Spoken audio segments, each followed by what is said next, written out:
जगमग जरेला जोत। पटना के घटिया सुहावन लागे जगमग जरेला जोत।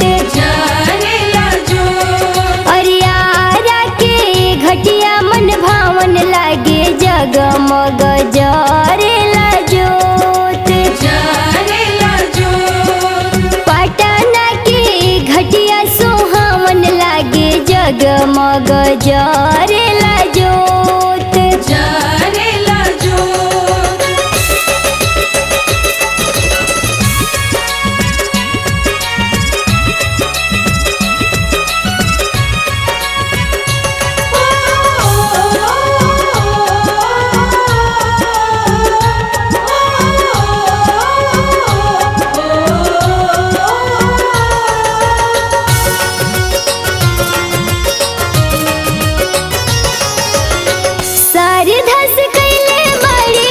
छठ के बरतिया 3 दिन के भूखल देवई देवेलिया रघिया।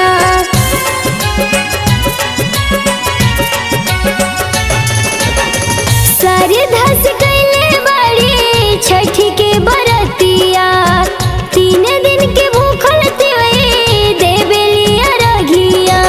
आज के रतिया पावन लागे जगमग जरेला जोत। बक्सर के घटिया सुहावन लागे जगमग जरेला जोत। छठी माई के घटिया सुहावन लागे जगमग जरेला जोत।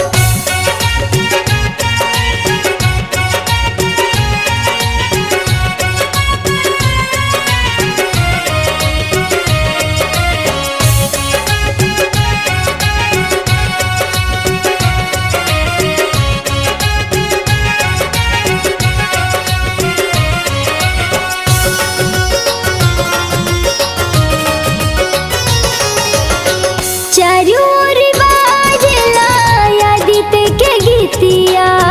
गह गह करेला गंगा जी के घटिया।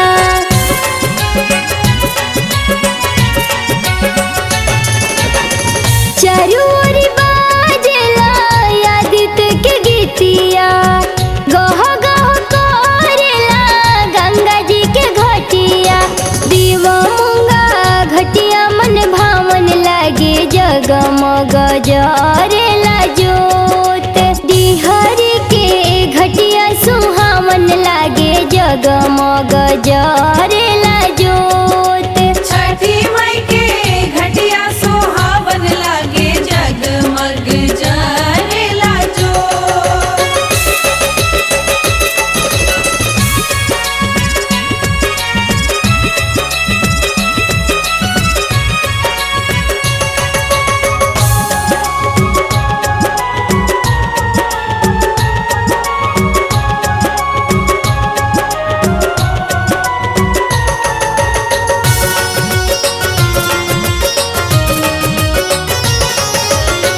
राहुल धर्मवीर अइले छठी घाटे।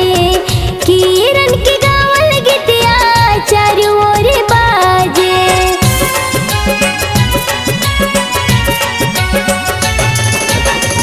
राहुल सिंधु अइले छठी घाटे। किरण के गावल गीतिया चारों ओर बाजे। हाजीपुर के घटिया मन भावन लागे जगमग जरेला जोत। छपरा के घटिया सुहावन लागे जगमग